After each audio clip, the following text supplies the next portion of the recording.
صدق المثل القائل أو البيت الشعري القائل: كل إناء بالذي فيه ينضح، فإن كان في الإناء خير فقد أفاء على الآخرين من خيره وبركاته، وإن كان في الإناء شر وقبح ونجاسة فقد نشر من سمومه على من حوله. فكذلك الإنسان كإناء يمتلئ بالخير تارة وبالشر تارة أخرى، أو يكون لكليهما وعاء وإناء في نفس الوقت، وذلك بيد نفس الإنسان وبإرادته وعزمه وقوته، ولا يستطيع أحد غيره التصرف والسيطرة على ذلك سوى التوفيقات الإلهية. فإن الإنسان إن أحس الندم، هذه أول خطوة، إن أحس الندم على السوء والشر والذنب صار عنده نحو محركية لفعل الخير وترك ذلك الشر الذي كان يفعله. لكن الندم في حد ذاته غير كاف للتوبة الحقيقية على الإطلاق،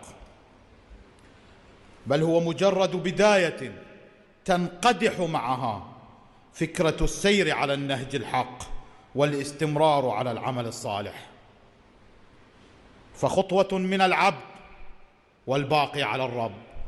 قول له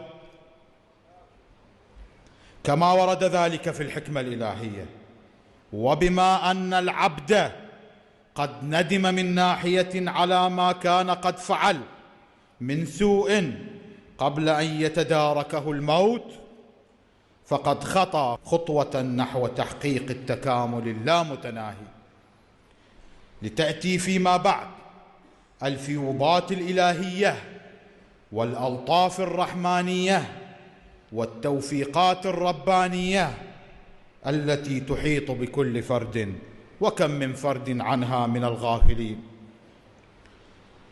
فقد خطى العبد وسيخطو الرحمن معه خطوات عدة، وسيخطو الرحمن معه خطوات عدة، فهو بعباده خبير بصير، ينتشل كل فرد أراد الخروج من مهاوي الرذيلة ليضعه على جادة الفضيلة. فلا يذهبن الفكر بكم إلى اليأس والقنوط من الرحمة الإلهية التي وسعت كل شيء، حتى العاصين والمذنبين وغيرهم ممن نالتهم تلك الرحمات أو ستنالهم إن شاء الله. فماذا يا ترى بعد الندم الذي قلنا عنه أنه مجرد خطوة، لا إنه كل شيء، بل يجب أن يستتبع بخطوات أخرى لكي يكون ممن ترك الباطل بالمعنى الحقيقي ليدخل إلى الحق من باب واسع يستطيع معه إكمال تكامله والاستمرار عليه، مو يمشي لخطوتين ويروح. والآن جاء وقت الإرادة والرغبة بالعمل، فهو أول الخطوات الحقيقية والفعلية للتائب من أراد منكم ومنا أن يتوب إلى الله. فقد قال الله تعالى في محكم كتابه العزيز: لا يغير الله ما بقوم حتى يغيروا ما بأنفسهم.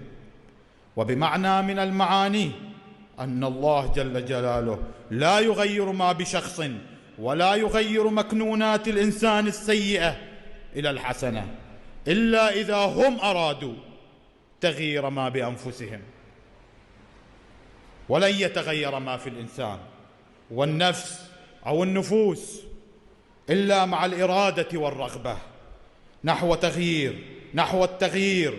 فإن الله سبحانه وتعالى لا يجبر الفرد أو القوم على تغيير ما بأنفسهم على الإطلاق، بل أعطاهم الخيرة في البدء بأعمال الخير فإن عمل الخير والابتداء بالتوبة إن كان مع سلب الإرادة سيكون كلا شيء على الإطلاق، أو كالمجبر أو المضطر لفعل الخير، ولا خير فيه من هذه الناحية.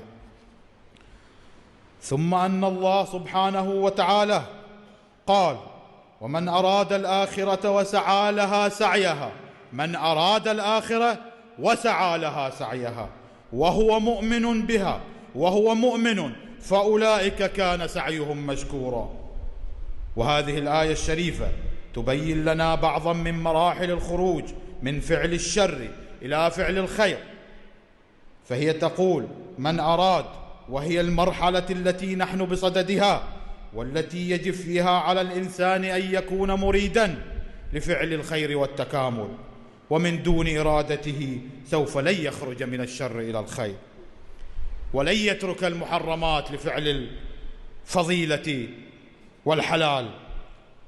ولعلك ستقول أن الآية الشريفة أيضا تقول: من أراد الآخرة وليس من أراد التكامل.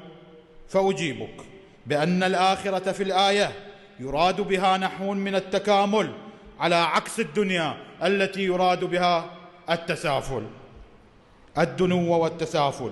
فيكون معنى الآية: من أراد التكامل ثم سعى لها سعيها أو سعى له سعيه، وهي مرحلة أخرى من مراحل التكامل، فإن إرادة الإيمان والرغبة في التكامل أيضا تحتاج إلى خطوة أخرى، وهي السعي نحو الهدف.